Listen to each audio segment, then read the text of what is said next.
Boa tarde. Boa tarde, pessoal. Eu estou autorizando aqui a entrada da professora Flora. Oi, Flora, boa tarde. Boa tarde, Raíssa. Tudo jóia? Tá me ouvindo bem? Tô ouvindo bem. Você tá me ouvindo bem? Tô sim, tá tudo Ok. certo.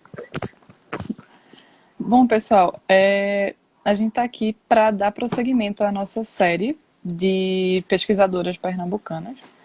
E aí, hoje a gente está conversando com a professora Flora, que é advogada trabalhista, atualmente está fazendo doutorado na Unicap, é professora lá da UFPE também, e ela vai falar um pouco sobre a pesquisa dela, sobre a atuação dela. Eu sei que eu dei uma pesquisada, sei que ela já trabalhou com o tema da escravidão, ela tem um livro publicado, como é o nome? O Amargo O Doce. amargo doce do açúcar. O Amargo Doce do Açúcar. É um livro sobre escravidão, a questão dos trabalhadores de cana-de-açúcar aqui e tal. E hoje a gente vai falar um pouquinho sobre a pesquisa dela e o enfoque na pandemia. E é isso, basicamente. Pode ficar à vontade, Flora, para falar sobre sua pesquisa. Bem, muito obrigada, Raíssa, pela receptividade. É com muito prazer que eu tô aqui nessa tarde junina, quase junina, né? Um pouco adaptada aí em tempos de pandemia, para falar um pouco sobre mim, né? Não deixa de ser sobre mim, um pouco do meu eu pesquisador, o meu eu acadêmico, envolvido nesse hall de lives maravilhosas, né, que o grupo de pesquisa Direito, Economia e Política da UFPE, do PPGD da UFPE, está patrocinando, sob a batuta da professora Juliana Esteves, que já nos deu boa tarde aqui, que eu mando um beijo, um abraço forte, parabenizo por essa iniciativa, parabenizo todos os pesquisadores e as pesquisadoras do grupo de pesquisa, na pessoa de Raíssa, que vai conduzir aqui a live, e dizer da minha satisfação de estar participando, ocupando esse espaço de fala. Eu acho que a pandemia, ela acelerou um pouco, né, Raíssa, as relações. Imagina você querer fazer um mestrado, um doutorado, querer saber o que aquele grupo de pesquisa trabalha e não ter acesso a isso. Porque essa era a realidade antes da pandemia, né? A gente não sabia. O espaço acadêmico, o espaço universitário, ele era um castelo muito privilegiado e que era muito difícil ter acesso às pesquisas, ter acesso às pessoas, porque envolve disponibilidade, interesse, não é fácil. Então, eu acho que essa democratização dos debates acadêmicos pela via desses espaços remotos, ainda que em redes sociais, né, é muito positivo também nos canais de YouTube e outras redes sociais. É muito positivo porque democratiza o saber e traz conhecimento, né? A gente sai um pouco desse cenário privilegiado que a academia às vezes nos engana e a gente consegue conversar. E a gente acaba considerando que todos vivem realmente. As pessoas, ainda que não tenham consciência, mas sabem os problemas da sociedade. E aí a gente começa a trazer, finalmente, os dados empíricos para perto da gente. Então, participar como convidada desse espaço de fala, para mim é uma honra. E também me sinto muito confortável, porque eu vou falar um pouquinho aqui de mim, da minha trajetória, já que o tema, eu me senti muito confortável, Juliana me convidou a participar e disse que, perguntou o que é que eu gostaria de falar. Eu disse, Juliana, tem temas maravilhosos, né? A professora Fernanda iniciou, a professora Raíssa também já falou, a professora Rogéria, que está aqui assistindo, já falou também. Vai falar que diga, desculpa, no próximo dia 30. Então, eu me sinto muito tranquila de falar um pouco do problema de pesquisa, de como é esse caminhar, essa jornada acadêmica, né? E claro que vou falar também um pouco do que eu estou estudando, um pouco do que eu estudei no mestrado e um pouco do que eu estou estudando. Estou aqui administrando uma cadela que está super assustada com os fogos. Oh, Vez ou outra eu vou ter que me abaixar para ver se está tudo bem com ela, porque ela está muito assustada. tá bem. Mas é isso, Raíssa. Ok. Como é que você avalia hoje, nesse sistema de pandemia? o trabalho das pessoas, principalmente dessas pessoas que você está pesquisando agora no doutorado de trabalhadores de aplicativo. Eu É, acho, se já era um trabalho precário, se você acha que precarizou mais, ou quais são as suas é, eu, considerações? eu acho, Raíssa, que antes da pandemia, nós tínhamos um cenário de. Exatamente, Ju, mas não tem isso, né? Proibição, não tem isso. Mas está aqui toda encolhidinha no meu pé. Então, antes da pandemia, nós tínhamos um cenário de demonização do vínculo formal de emprego, né? As pessoas não se identificavam em ter um vínculo empregatício, né? Existia uma grande merchandise de você ser empreendedor. E, paralelo a isso, a gente vai falar um pouco mais, né? Tem toda uma estrutura por trás disso.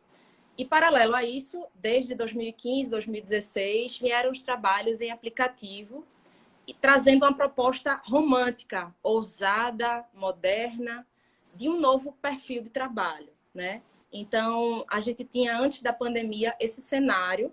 É claro que a gente teve crise econômica, desemprego, um subemprego também, com empregos precários demais, a ausência da importância do sindicato, desmoronando aí por conta da reforma trabalhista. Então, são diversas situações, a própria terceirização, que tira o contato entre classe trabalhadora e empresa, toda essa importância, o que a Justiça do Trabalho também está passando com as perdas orçamentárias, com a própria reforma trabalhista também, que afetou o aspecto processual. Então, eu não me identifico mais, Raíssa, como um empregado. Eu quero ser protagonista, né? Eu quero participar desse cenário. Acaba que a viração, muito comum no subúrbio, na favela, acaba tomando conta da nossa vida. A gente quer assumir a viração, né, como protagonista, como um empreendedor da vida do ser.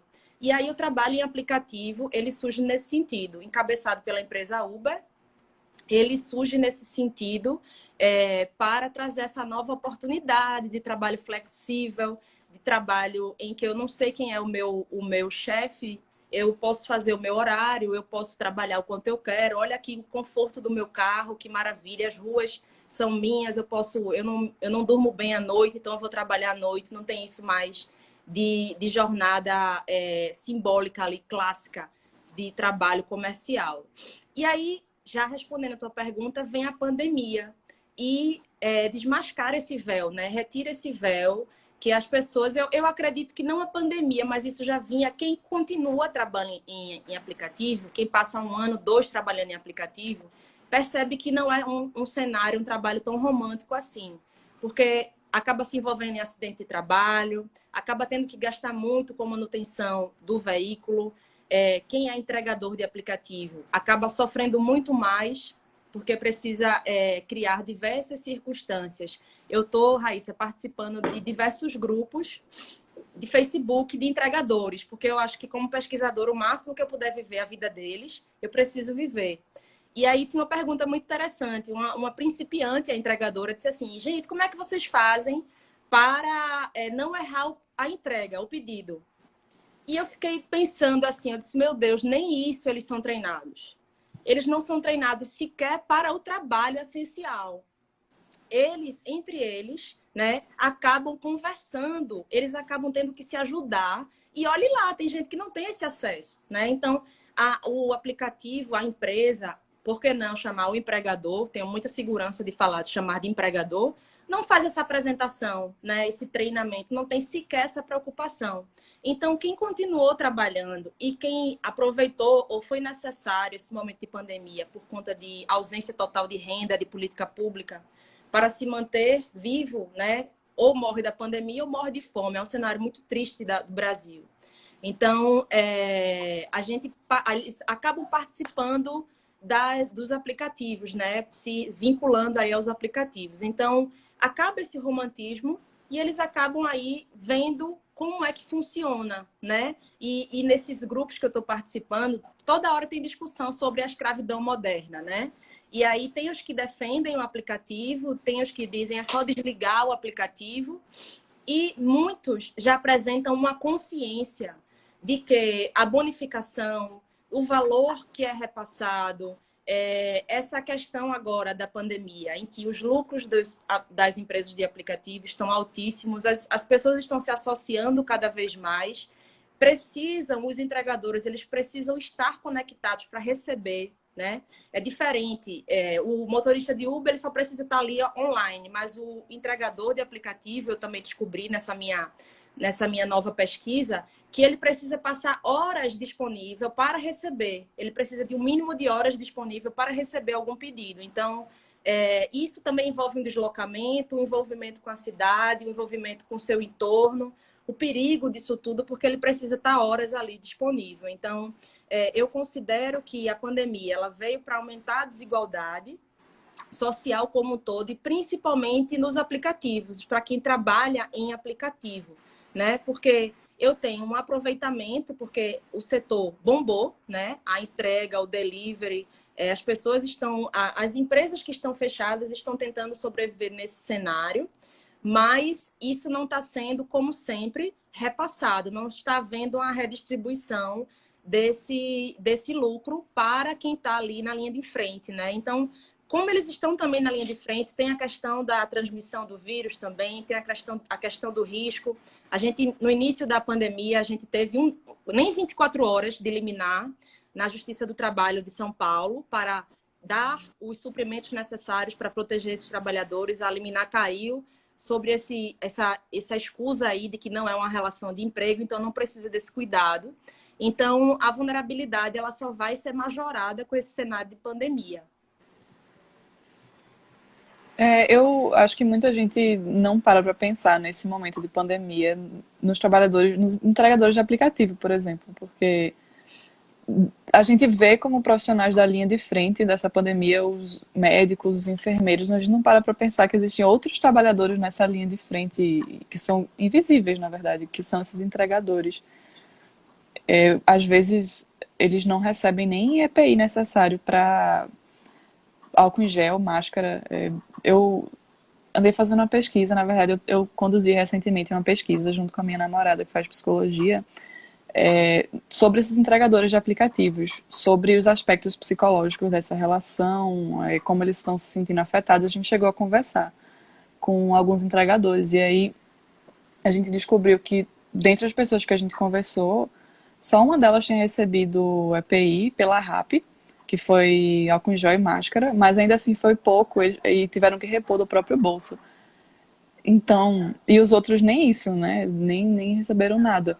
E aí, assim, a gente perguntou, vocês têm medo de se contaminar? Sua família tem medo de você estar na rua nesses tempos de pandemia? E aí eles disseram, claro, mas eu preciso comer, eu preciso trabalhar, como é que faz? E aí, nesse sentido, eu não sei se provavelmente você conhece Reinaldo Antunes, que ele fala sobre o privilégio da servidão, de você achar que é um autônomo, achar que está desempenhando um trabalho, mas na verdade você está servindo, só que sem a proteção trabalhista. E aí ele usa esse termo do privilégio da servidão, que para mim se aplica perfeitamente a esse subemprego informal. Mas eu queria saber como que tu chegou nesse objeto de pesquisa? Como que se desenvolveu ao longo da tua pesquisa que te chamou a atenção? O trabalho dos entregadores e dos trabalhadores de aplicativo. Joia. Falar um pouco de mim, né? Eu acho que é importante também, como pesquisadora, me apresentar num contexto de vida. Quem é Flora? Quem é Flora que está aqui falando para vocês? Flora era uma graduanda em Direito que, quando entrou no curso, já tinha o anseio, o desejo de ensinar. Já tinha o desejo de ser pesquisadora, né? Meu primeiro emprego, né, assim, minha renda, né, eu chamo de emprego já desde sempre, mas meu primeiro trabalho foi como professora de violão, é bem interessante isso. E aí, só que aí eu fui inserida num sistema de buscar minha independência, ajudar minha família. E aí o trabalho também da advocacia, do estágio em escritório, também me chamou muita atenção, porque eu estava ali, a partir do quinto período, eu fui me inserir nesse sistema de escritório, na área que eu sempre gostei, porque eu trabalhei também como operadora de call center. Então, foi no call center que eu descobri a minha área. Eu estava, acho que no segundo período da faculdade, lá na Contax, trabalhei 11 meses, e foi muito importante o trabalho lá, muito importante. Meu primeiro grande laboratório de pesquisa foi lá, como funcionária, e lá eu percebi a área que eu queria para a minha vida. Então, foi muito importante também já delimitar qual era a área que eu pertencia dentro do direito, ainda que eu não soubesse como que eu ia desenvolver isso. Então, passei a trabalhar, a estagiar em escritório, me envolvi demais no trabalho do escritório, amei trabalhar no escritório, tenho uma gratidão tremenda, passei ao todo, como estudante, como advogada, 7 a 8 anos aí no escritório, e assimilei e acumulei diversas situações, diversos exemplos de acidente de trabalho, doença ocupacional, audiências, reuniões preventivas. E aí tinha um certo trabalho que a gente ia em loco no cliente para analisar como é que estava sendo a conduta desse cliente, se tinha algo que a gente pudesse fazer para preveni-lo de reclamações. Um trabalho bem interessante. E aí eu passei a visitar algumas usinas aqui de Pernambuco. E me encantei com as relações de trabalho, né? Me encantei com essas relações. E aí, né, nesse momento, eu ainda estava estudando e já comecei na graduação a pesquisar sobre trabalho escravo. Escrevi meu TCC em trabalho escravo. Na época, estava em discussão uma PEC que transformou, que foi aprovada tempos depois, não no tempo que eu apresentei meu TCC, que se transformou no artigo 243 da Constituição, que é a transferência da terra, quando ali tem a prática do trabalho escravo, né? O 243 da Constituição. Então, havia uma PEC de 20 anos e eu estudei essa PEC. E aí eu fui me enveredar pela advocacia trabalhista, né? Advocacia trabalhista, me enveredei e tinha aquela coisa lá dentro de mim ainda, aquele sonho estava bem escondidinho, bem guardadinho, mas eu sempre olhava para ele. Me especializei na área trabalhista, fiz uma especialização e estava lá com aquela vontade dentro de mim. Só que eu não tinha tempo e por conta dessa escolha que eu fiz pelo estágio, pela advocacia trabalhista, eu não pude participar e vivenciar a graduação e as suas oportunidades de pesquisa, como a Universidade Católica de Pernambuco, que eu me graduei, oferece. Eu não pude vivenciar e, enquanto bacharel em Direito, eu também não participei. Eu participava como advogada de eventos na área trabalhista, na advocacia trabalhista da Associação Brasileira dos Advogados Trabalhistas, que eu também faço parte, junto com Juliana, Rogéria, que está aqui também assistindo. E nesses momentos eu fui lá vivenciando e vendo que, poxa, eu poderia sim, eu poderia investir nisso na minha vida, eu poderia me voltar para a pesquisa, eu poderia fazer isso, acho que é muito importante para mim. Estava vendo cada vez mais o cenário da advocacia distante da minha pessoa, da minha alma, do que eu queria para a minha vida, da felicidade que eu queria. E aí eu passei a pesquisar, a buscar o que é que eu poderia fazer para fazer fins de seleção. E eu disse assim, se é para investir, eu vou investir na seleção de mestrado da Universidade Católica de Pernambuco, porque eu consigo dar o melhor de mim nessa seleção, porque eu estava vivenciando uma rotina maluca da advocacia trabalhista, de fazer várias audiências na semana, de viajar para o sul do país e voltar no mesmo dia. E estudava no avião, estudava no hotel, enfim, uma rotina que eu tenho até saudade hoje em dia.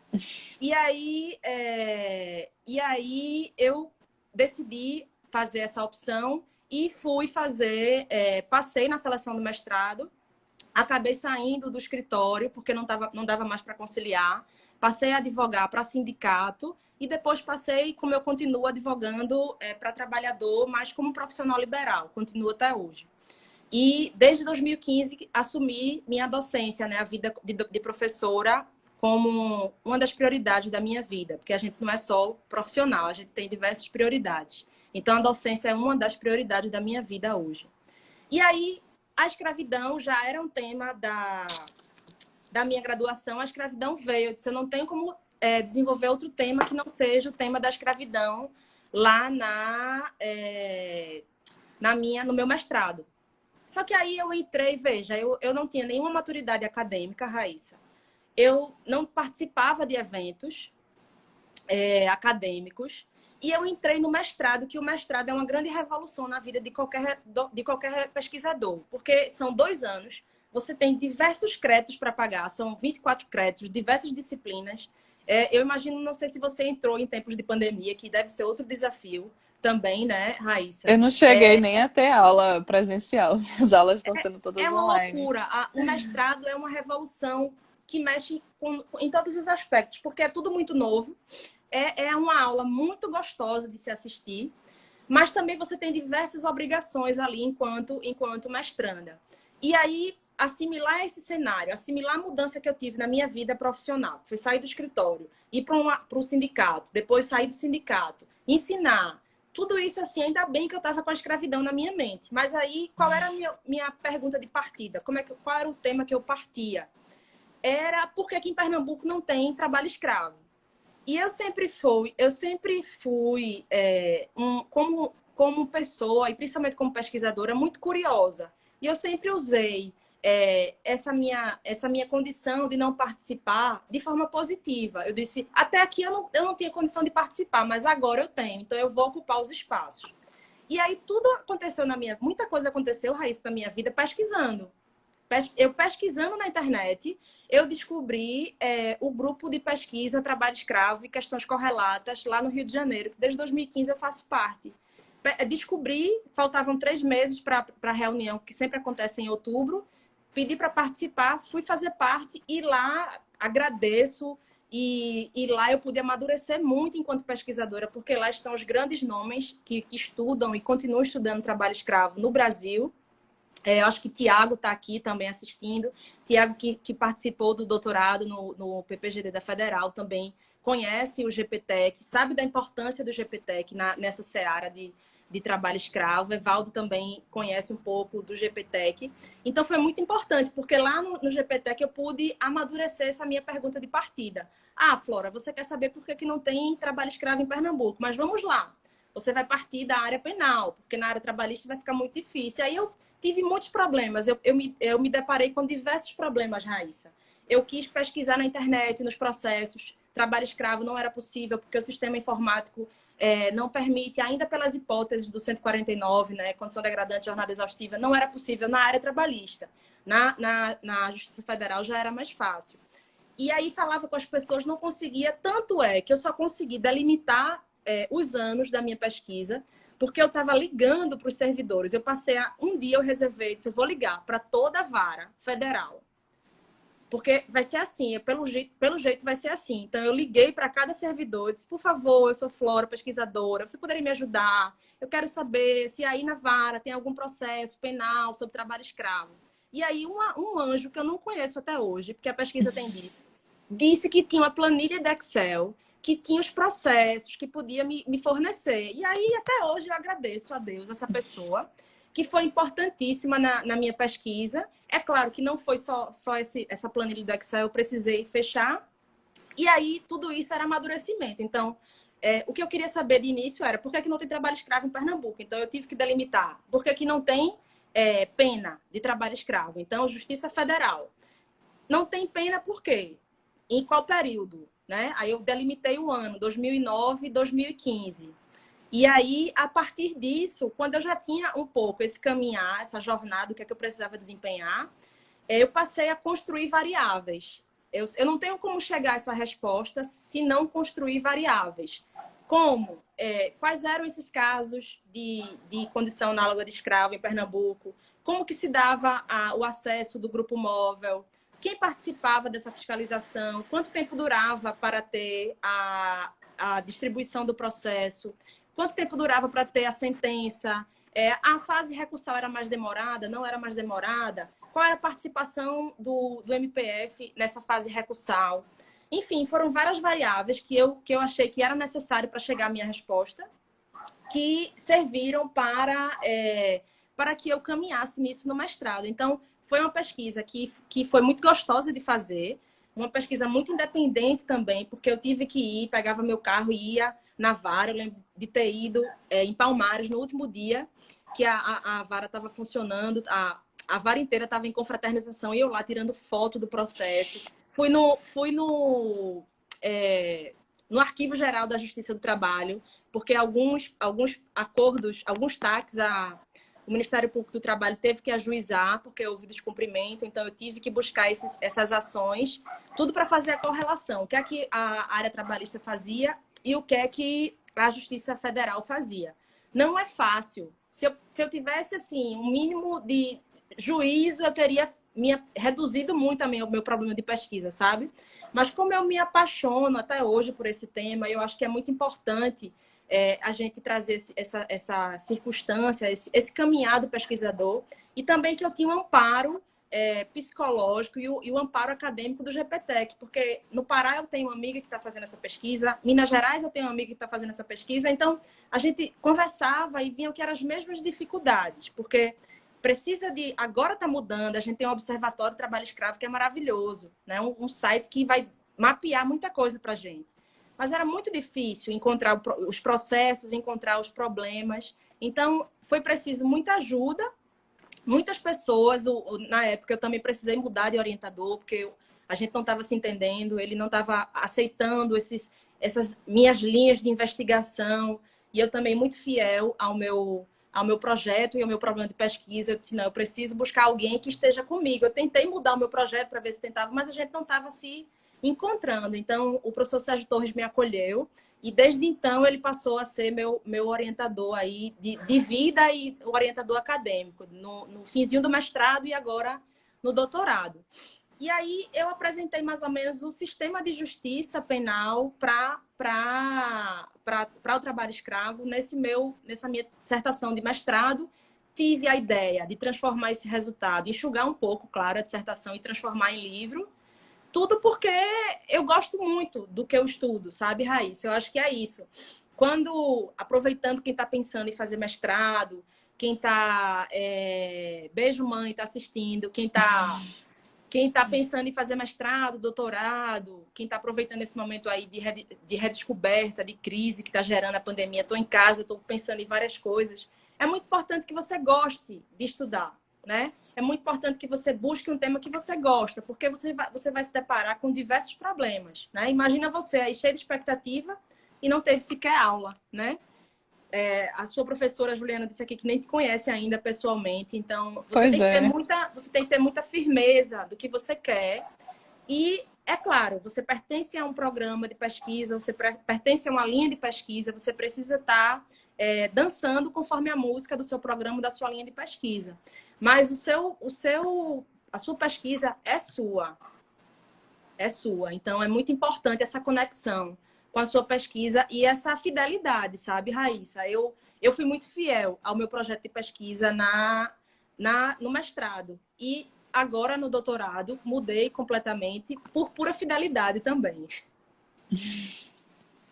Eu enxergo, não só eu, mas meus colegas também que entraram agora esse semestre, como um desafio, assim. Não era.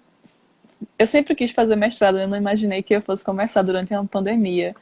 Mas tudo bem, a gente está conseguindo se comunicar. E eu acho que esse momento de pandemia, esses espaços abertos na internet estão proporcionando, como você falou, um diálogo com a sociedade para fora da universidade. Eu não tinha parado para pensar sobre isso, e aí, de uns tempos para cá, eu tenho pensado sobre isso, que isso é positivo. Essas lives de Instagram, em YouTube, em Facebook, é sempre bom porque você permite que outras pessoas fora do ambiente acadêmico tenham acesso àquele conhecimento, tenham acesso àquele debate. E isso é democratizar a educação, eu acho isso importantíssimo. Eu queria perguntar, esse sistema que você mencionou, esse órgão de fiscalização do trabalho escravo, o Grupo... observatório, O ah, Observatório do Trabalho Escravo. ele é vinculado a algum órgão público ou é feito por ONG, essas coisas?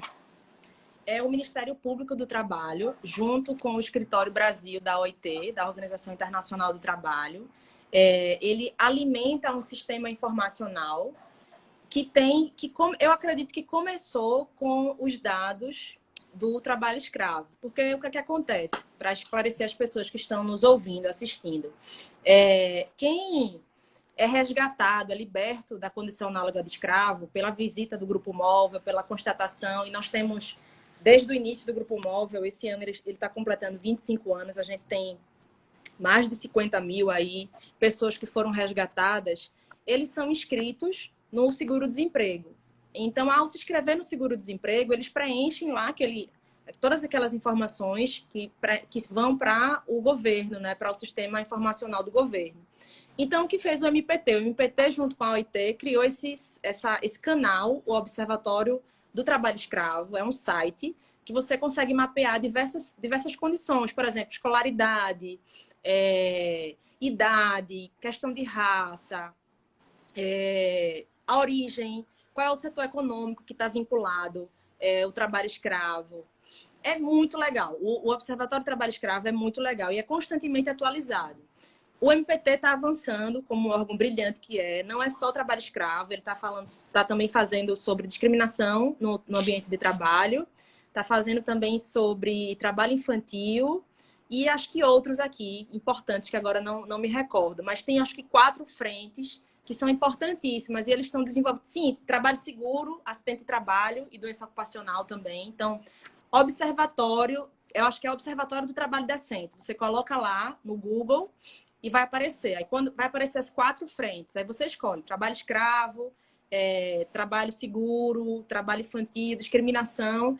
E ao clicar, você vai criando os filtros, sabe, Raíssa? Então, permite, Evaldo está falando aqui, liberdade sindical, joia. Permite uma riqueza na sua pesquisa tremenda. E sem precisar fazer uma ligação.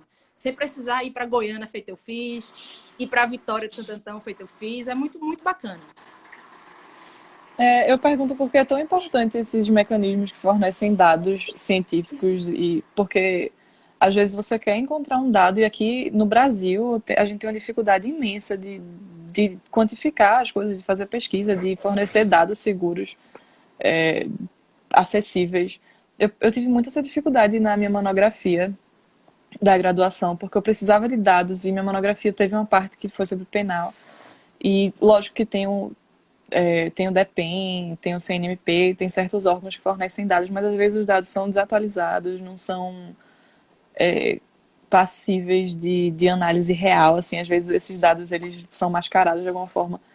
Então, para a gente que faz pesquisa, é tão importante ter essa quantificação, ter lugares que fornecem dados corretos para a gente poder usar nas pesquisas, e é tão difícil isso aqui no Brasil. Eu tenho muita dificuldade com isso. Por isso que eu perguntei de onde vinham esses dados. E eu com certeza vou dar uma olhada nesses órgãos, nesses institutos.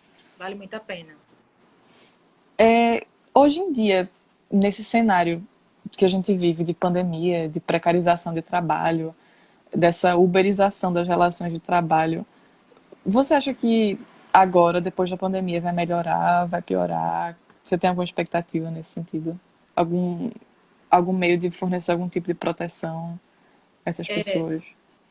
Raíssa, como todos nós aqui acadêmicos que estamos presentes, eu também estou aproveitando esse momento para aprofundar, como doutoranda que sou, para aprofundar os meus estudos, né? Então, essa pergunta está pairando todos os debates, né? O que nos espera do futuro? E é uma incógnita, né? A gente está vivendo um momento de stand-by e por ser um momento tão forte assim de stand-by, está deixando muita gente preocupado, nervoso, né? A gente já tem alguns indícios do que está acontecendo, porque aqui, pelo menos na nossa cidade, já está havendo um relaxamento das medidas de isolamento social e a gente tem alguns indícios. Eu acho que muito do que eu falei para os trabalhadores de aplicativo vai acabar ganhando uma proporção gigantesca. E muito do que eu me voltei para estudar os trabalhadores do aplicativo, claro, para dar visibilidade a eles, mas por acreditar, Raíssa, que esse tipo de trabalho já alcança todos nós, trabalhadores do setor de serviços, né? Nós, docentes, advogados, contadores, médicos, professores e professoras de educação física. Então, eu acho que o trabalho em plataforma, o trabalho precarizado em plataforma é algo que já era um futuro para os trabalhadores do setor de serviços e agora com a pandemia e com a crise que se assola, que já existia, a crise econômica, já vem aí, já está pairando no nosso país desde 2015, 2016, mudanças de governo, diversas fiscalizações, enfim, que não vem ao caso nos tratarmos aqui. mas o desemprego, por exemplo, no setor de construção civil, né, muito forte. Pessoas de todo um tipo de categoria, de função na construção civil, passou a fazer parte desses trabalhadores do aplicativo e agora encontra um cenário muito pior. Então, eu vejo que haverá, e já está havendo, um forte número, um número altíssimo de desemprego no país, né? Então, a gente vai ter aí um exército de pessoas que vão estar desamparadas do trabalho formal, e esse desamparo gera uma angústia muito grande, gera um cenário de o que podemos fazer. A gente precisa o quê? De uma nova capacitação, porque quem estuda, principalmente o auditor fiscal do trabalho, ele tem um trabalho muito bonito nesse sentido. E eles gostam muito de falar sobre isso. Muita gente que se torna desempregado nunca mais volta ao trabalho formal, né? Então, além disso, a gente já tem essa tendência, tem esse cenário aí de demonização do vínculo empregatício, que eu falei um pouco no início.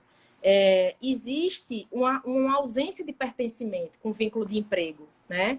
Até mesmo nós da área do direito, ninguém fala, abre a boca na faculdade e diz, não, eu quero ser seletista.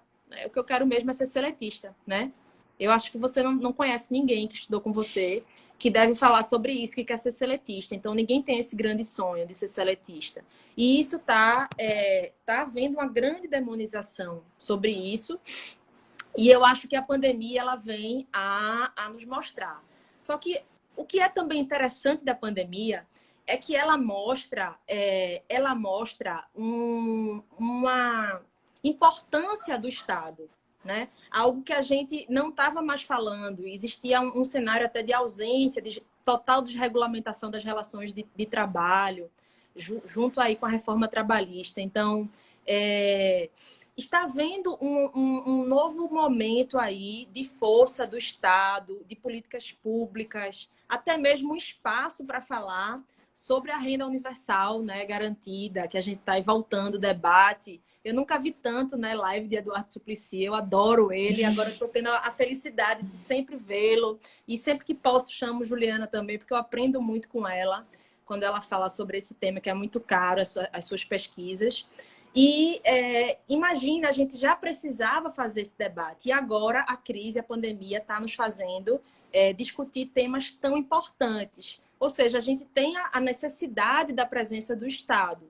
E a gente está vendo agora que em um momento de emergência que nós estamos vivendo, é só o Estado que pode salvar. Ele não tem como delegar isso. É só ele que pode. Então, diante disso, diante desse auxílio emergencial que surgiu de R$ 600, dessa importância e esse cenário que está trazendo a presença dos informais, né? A gente está denunciando tanta coisa que a gente falava em sala de aula, a crise está trazendo tá vindo à tona para falar da importância e, quem sabe, numa perspectiva solidária geral, de repensar um sistema, né? É claro que o cenário que eu vejo é muito triste e muito desolador. A gente vai ver muitas, inclusive pessoas próximas nossas, né? Perdendo emprego, perdendo renda, ainda que não perdam emprego, mas vai diminuindo ali as suas garantias, porque você acaba tendo que negociar direitos. A crise econômica ela vem aí, infelizmente, para negociar direitos que nós historicamente conquistamos, aí os direitos sociais do trabalho no artigo 7º da Constituição estão lá elencados. E a gente acaba tendo que abrir mão por conta da crise. Mas, paralelo a isso, a gente está vendo nos debates virtuais, nos espaços de fala, a retomada da importância do Estado, aquele Estado que foi o sonho do bem-estar social, né? Se fazendo valer aí da importância dele. Então, eu vejo essa dualidade, sabe, Raíssa? De crise, violência, muita gente passando fome, consequentemente, um aumento da violência, porque a gente sabe que uma coisa está atrelada à outra, mas uma contrapartida, uma maior consciência da função estatal, uma maior consciência da finalidade, da importância do emprego. E eu volto a falar desses grupos que eu participo, né? Porque, no fundo, o debate, o que eles falam, os grupos dos entregadores, quem chegou agora, eu falei que eu estou participando de grupos nacionais de entregadores, tanto locais, regionais, quanto nacionais. E a fala deles é essa, né? Poxa, eu me acidentei, e agora? Não tenho nada, né? Poxa, tá chovendo, alguém tem uma capa aí para me emprestar, eu não tenho capa, né? Eu não tenho nada. Então, eles falam dessa importância, mas eles não têm a consciência da importância dos direitos sociais do trabalho, né? Então, eu acho que esses espaços de fala são importantíssimos. E o que vem a seguir, né? Porque o tema aí da minha fala é e o que vem a seguir também, os próximos passos para que a gente continue firme nessa grande empreitada. Eu vi aí que minha orientadora acabou de comentar. Segundo Marx, a crise vem em momentos que os trabalhadores estão mais bem aparelhados, financeira e politicamente. Ao menos no Brasil, a hipótese dele está confirmada. É verdade. E fazendo um gancho com o que você estava falando, Flora, sobre a importância do Estado nesse momento de crise, eu vejo que as pessoas. Eu também vejo esse movimento que as pessoas estão voltando a entender qual o papel do Estado e por que o Estado é tão necessário em momentos assim, para realizar de fato a proteção aos trabalhadores e nessa questão da renda mínima, da renda garantida universal, por que não conceder a todas as pessoas, independente de trabalho, independente de qualquer requisito, uma renda mínima para ela viver com dignidade, sem precisar se expor a trabalhos informais e perigosos? Se esses trabalhadores que estão hoje trabalhando para aplicativos, se colocando em risco ou aceitando condições de trabalho desumanas, se eles tivessem uma renda garantida, por exemplo, eles não teriam que obrigatoriamente ir atrás desses trabalhos, que às vezes colocam ele em risco e colocam em situações precárias. Eles, na verdade, ganhariam um poder de escolha, que é nada mais, nada menos do que o direito à liberdade, o direito à dignidade. Eu enxergo dessa forma a possibilidade de uma renda universal e também, desde que surgiu a proposta do auxílio emergencial aqui no Brasil, esse debate ganhou um rumo ainda maior, assim. Por que não estender essa garantia de renda, esse auxílio emergencial, por mais tempo? Por que tem que ficar só nesses meses?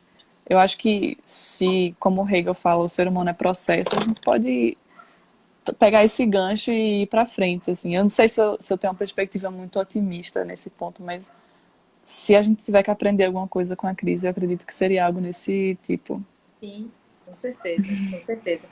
Eu queria, Raíssa, antes que fuja da minha mente, eu queria também citar a importância dos vínculos e da amizade nesse processo acadêmico, né? Como eu falei, eu cheguei na academia muito, muito imatura ainda, eu não tinha conhecimento desses processos acadêmicos, como funcionava. E foi muito importante, enquanto mestranda, pagar disciplinas de metodologia. Eu aprendi e aprendo ainda muito hoje com a professora Virginia Colares, ela que lidera as disciplinas aí de metodologia, agora também com a ajuda do professor Zé Mário. Então, aprender naquele momento, porque eu confesso, na graduação não tive a condição de aprender a finalidade da metodologia, mas aprender ali essas questões pontuais para tornar a minha pesquisa redonda, que eu também não queria fugir muito também do escopo, que é por que eu preciso ter um problema de pesquisa? Para que a minha pesquisa saia tranquila, para que ela esteja ali toda conectada, toda encaixada, para quem está lendo. E isso é tudo. Quando você aprende isso, é incrível. Acho que Juliana sabe muito bem o que eu estou falando. Quando você aprende isso, até um projeto que você quer submeter ao CNPq, você tem essa preocupação, porque a pesquisa ela precisa estar muito conectada. Tudo que você se propõe a apresentar, a escrever, a falar, você faz aquele mapa conceitual, aquele mapa mental, porque quando você aprende isso, você vê que é importante que quem está na audiência, quem está nos lendo, observe e sinta qual é o escopo do nosso texto, né? Então, é muito importante esse elo, esse vínculo de aprendiz, né? No meu caso, naquele momento, tive com a professora Virginia e com todos do programa, que eu mando um abraço afetuoso, o programa que eu continuo fazendo parte, o próprio programa de Direito da UFPE, que vários momentos, eu fui como aluna ouvinte participar de debates, de eventos, diversos eventos. Agora tem um maior trânsito como substituta e é muito gostoso também participar dos debates. E existe uma coisa muito importante também, Raíssa, principalmente nós do direito, nós temos uma desconfiança muito grande de partilhar o que nós estamos escrevendo. Eu estou tendo a felicidade de participar de uma disciplina no doutorado com as professoras Cíntia Suassuna e Marília Montenegro, que é seminário de tese. E lá a gente lê um livro maravilhoso que é Truques da Escrita, de Becker. E ele fala muito disso, da importância de você partilhar o que você está escrevendo, de você pedir ajuda ao outro. Olha, estou falando alguma aberração aqui, você está compreendendo isso que eu estou falando? Porque às vezes a gente tem medo, e principalmente quando esse alguém é nosso orientador, né? A gente tem medo, diz, meu Deus, eu começo a rezar o rosário, quando mando um e-mail lá para o orientador, e o orientador vai dar algum feedback. Mas é porque a gente tem essa coisa de que alguém vai roubar a nossa ideia. E às vezes até acontece isso mesmo, sabe? Mas assim, quando você está num grupo muito bem amparado por pessoas, e aí eu falo, professora Juliana, professora Rogéria, que vai falar, professora Rosa, a minha amiga Patrícia, que sempre me ajuda também nisso. Quando você tem um vínculo de amizade que te ajuda a compreender o teu texto, a tua finalidade, é muito importante. Então, essa disciplina que eu estou pagando, a gente está trocando os projetos de pesquisa. E foi muito importante nesse período de pandemia, para que as pessoas ouvindo o meu projeto, não pela minha boca, pela boca da minha colega, ela leu o meu projeto e apresentou a consideração dela, fazer compreender o projeto de cada um, né? Democratizar como a gente está fazendo aqui. Então, os espaços de fala, essa coisa de você guardar sua pesquisa para si, né? Por um momento era dificílimo ler uma tese de doutorado. Agora não, a gente já tem os bancos de teses virtuais. As teses, os problemas de pesquisa, elas precisam chegar até o maior interessado, que é a sociedade, né? Até porque a gente tem um universo de bolsistas que muitas vezes esquecem da finalidade. A finalidade é democratizar o resultado da pesquisa, não é guardar para si. Então, está sendo muito importante para mim, nesse momento agora, um pouquinho mais maduro no doutorado, de partilhar, principalmente pelo fato de ter mudado totalmente o projeto de tese, né? Que eu estava pensando em continuar estudando trabalho escravo, mas eu decidi agora tratar sobre consciência de classe, trabalhador em aplicativo, muito disso esse texto que você disse que escreveu, porque muita gente quer solucionar o problema do entregador do aplicativo, mas é preciso também colocar na situação dele, se colocar, ter empatia com ele. E a minha preocupação no doutorado agora é qual seria, primeiro, se eles têm consciência que eles são classe trabalhadora, e aí eu tenho a intenção de ouvi-los, né?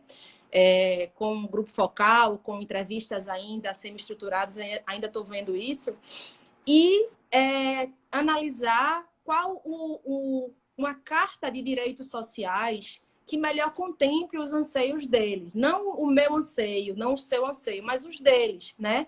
Porque você estava falando de Ricardo Antunes, tem Rui Braga também, diversos sociólogos que estão com obras que todo mundo agora está tendo que ler, que está estudando isso, porque a sociologia chegou onde o direito não consegue chegar, né? A sociologia está nos amparando de leituras, a sociologia do trabalho, onde o direito não está conseguindo chegar, porque a gente ainda tem aquela clássica diferença de relação de trabalho, relação de emprego. Então, vamos mover uma ação trabalhista, tal, não sei o quê. Então, esse caminho é um caminho ainda muito torturoso para o trabalhador. Eu estava até falando com alguns deles, eles disseram, não, a gente até sabe que pode colocar na justiça, mas a gente não tem interesse. Porque a gente tem urgência, né? Eles falam assim, a gente tem urgência. E eles são trabalhadores, só mudou o locus, só mudou a forma de se trabalhar. Eles são trabalhadores e, como tal, eles precisam de um conjunto de direitos sociais. Então, essa é a meu foco agora no doutorado, a partir da escuta deles, né, do anseio deles, o que é que eles mais necessitam, né? Não é porque lá no 143 a gente tem a periculosidades para os trabalhadores de entrega que usam da moto. Será que cabe para eles o adicional de 30%? Será que tem esse interesse? Então, qual seria o melhor, né? Porque eu acho que essa coisa da empatia também é muito importante. É claro que, como Estado, a gente tem direitos já constituídos, que eu também não posso negar, é o arcabouço constituído. Mas a minha proposta é também amparada no direito internacional, porque a gente já tem na Itália, a gente já tem na Califórnia, cidades específicas que já criaram seu cartão aí de direitos sociais para os trabalhadores urbanos dos aplicativos. Então, a minha proposta é dar uma solução, mas uma solução empática que funcione para eles. Rogéria disse que travou. Você está me ouvindo, Raíssa? Tô, tá normal aqui. É isso. Entendi. De fato, eu acho que a gente tem muito isso no direito, de querer solucionar problemas da sociedade sem ouvir a sociedade primeiro. O que não faz sentido porque o direito é uma ciência social aplicada, né? A gente precisa conhecer a realidade em que a gente está querendo aplicar o direito. Porque senão a gente vai fazer um direito para uma sociedade que não existe. E eu concordo com o que você fala no sentido de que a sociologia chegou num lugar em que o direito não chegou, porque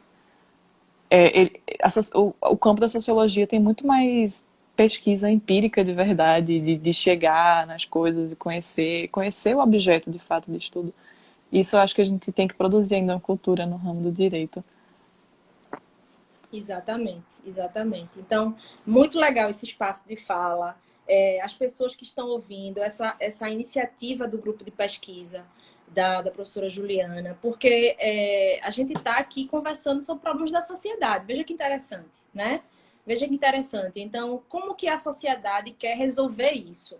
É importante, na nossa condição como pesquisadora do direito, como que a gente pode trazer a sociedade para esse cenário? Então, é isso que está me motivando aí. E é muito gostoso também estar amparada pelas artes, porque o cinema está retratando essa realidade, né? Acho que a professora Fernanda também falou muito sobre isso. A gente tem filmes locais que, por conta do Netflix, ganharam cenário nacional, que é do Marcelo Gomes, estou me guardando para quando o carnaval chegar. Tem do diretor Ken Loach, que é tanto I Am Daniel Blake como Você Não Está Aqui. Eu ainda não assisti esse Você Não Está Aqui, mas tem esse cenário de questionar a aplicação dos direitos sociais. Então, é muito bacana porque o mundo parece, quando as artes reproduzem, né, o mundo parece estar tomando consciência desse grande problema dos falsos autônomos, desse problema da viração, do trabalho por produção, né, de ter que se responsabilizar pela sua renda. E quando eu adoeço, que é o caso do Daniel Blake, né? Quando eu não tenho como trabalhar, quem vai me socorrer? E aí ele tem que sofrer diversos problemas, inclusive tecnológicos, de acesso à tecnologia, porque ele não se enquadra. Então, mais uma vez o debate da renda universal garantida, mais uma vez o debate do Estado. E aí não tem fim. É uma conversa que não tem fim. É verdade. Eu acho muito importante esse espaço que o grupo de estudo tá fazendo agora, de conversar com as pesquisadoras pernambucanas, para a gente saber o que é que as mulheres daqui de Pernambuco estão produzindo, porque são pesquisas tão ricas. Inclusive, para o pessoal que está assistindo aí, não sabe, a gente está fazendo uma série, está falando com várias pesquisadoras de Pernambuco, ainda vão ter outras, então segue a gente e aguarde as próximas No entrevistas, próximo dia porque... 30, às 5 horas, é isso, professora Rogéria. Isso, Pronto. Já se eu estou não me fazendo a engano, é isso. propaganda, que eu vou estar aqui presente também. É isso, Flora. Você quer fazer mais alguma consideração? Quer falar mais alguma coisa? Só gratidão, agradecer, espero voltar. Adorei você também, Raíssa, sua conduta, sua condução como pesquisadora nesse momento tão difícil, né? Que você entrou no mestrado. Mas, olha, é isso mesmo. Sexta-feira, eu acho que 30, não? E aí a gente está no momento de realmente, dia 30. No momento de... Eu acho que a pandemia veio para nos colocar em um teste, sabe, Raíssa? Se realmente é isso que você quer, então bora, né? Se é isso que você quer, então vai fundo. Tá difícil, tá muito difícil, mas aproveita as suas ferramentas para que você desenvolva essas habilidades, essas potencialidades. Então, está sendo um momento muito especial para você estudar, porque o conteúdo está fácil. E também está sendo um momento que o professor está sendo também protagonista, porque ele precisa de uma curadoria desse conteúdo, né? Ele precisa apresentar para o aluno, tal tema é bom, tal autor é bom. Então, eu não vejo um fim, eu vejo um novo momento no ensino, um novo momento na pesquisa, né, de referenciar lives, né, nas dissertações. Imagine as dissertações desse tempo e teses de pandemia, quantas lives vão ter que estar ali referenciadas. Eu tento Pois ser é. otimista na medida do possível. Eu acho que veio sim para democratizar. E eu agradeço enormemente estar nesse rol privilegiado da primeira série, né, de pesquisadoras pernambucanas, pessoas queridas, amigas, que eu tanto admiro também, Raíssa, Fernanda, Rogéria, minha amiga querida, que eu sou fã de carteirinha, sou a presidente do fã-clube dela, que ela vai falar no próximo dia 30. A professora Juliana, que é assim, eu acho que ela está muito feliz, está dançando na casa dela, que ela está realizando um sonho que eu lembro desde que ela voltou. Ela estava querendo realizar essa pesquisa com as mulheres pernambucanas e veio aí à tona esse sentimento, esse projeto está acontecendo. Então, eu só tenho a agradecer nesse dia junino de estar participando dessa série de lives e parabenizar você também, mais uma vez, pela condução e dizer que eu estou à disposição para qualquer coisa, para escrever, para falar, para assistir, para tudo eu estou à disposição. Obrigada, Flora. Obrigada por participar desse espaço, por aceitar o convite. Foi muito bom ler sua pesquisa e participar dessa live com você. Eu tô vendo aqui que Luiz Lustosa Roriz comentou. É meu avô, tá, gente? Ele tá aqui Ah, assistindo. que fofo. Ele é advogado e me ajuda muito. É meu professor eterno. Você disse algo sobre o fato. O fato é a base fática para a ciência, inclusive o direito. A norma que prescinda de fato não é norma. É como a gente estava falando, que o direito precisa conhecer a realidade antes de criar, se propor a criar qualquer norma. Eu acho que a lição que a gente tira nesse momento é muito isso, ouvir a sociedade, ouvir o que a sociedade está precisando, para que a gente possa, de fato, conseguir pesquisar e ajudar de alguma forma, e até utilizar a ferramenta do direito para isso. Eu queria agradecer a todo mundo que está assistindo, que está aqui comentando e que está dando um impulso para a gente seguir com esse projeto, com o grupo de pesquisa. E continuem sintonizados, porque a gente vai continuar essa série e outras no futuro. E é isso, basicamente. Obrigada, Flora, por participar. Foi muito bom. Até o dia 30, né? Até o dia Um beijo 30, para a Tieta, que exato. está aqui também. Queria divulgar também o evento que vai acontecer amanhã. Amaro, que estava aqui assistindo, da Academia Pernambucana de Direito do Trabalho, amanhã e sexta, totalmente gratuito, um evento maravilhoso também, que vai ter falas das pessoas que estavam aqui assistindo, Tieta, Amaro também vai participar, um evento maravilhoso da Academia Pernambucana de Direito do Trabalho. Então, aproveitem esses espaços de fala. E de tantas pessoas que participaram aqui, Nara, minha amiga do doutorado, Bia, um beijo, Bia. Bia é maravilhosa, que estava assistindo aqui. Um beijo para todo mundo que estava assistindo, Evaldo, e continue conectado. Zélia, da minha amiga, muita gente bacana. Muito bom essa iniciativa. Não esqueçam que a live ela vai ficar salva aqui no perfil. Então, se você quiser voltar para o início, ou se você chegou agora e quiser retomar a live, é só você ir no perfil da gente que vai estar lá a live gravada, tá, gente? Então é isso. Obrigada pela Um beijo. participação. Tchau. Tchau, Um beijo, tchau. gente. Tchau, tchau.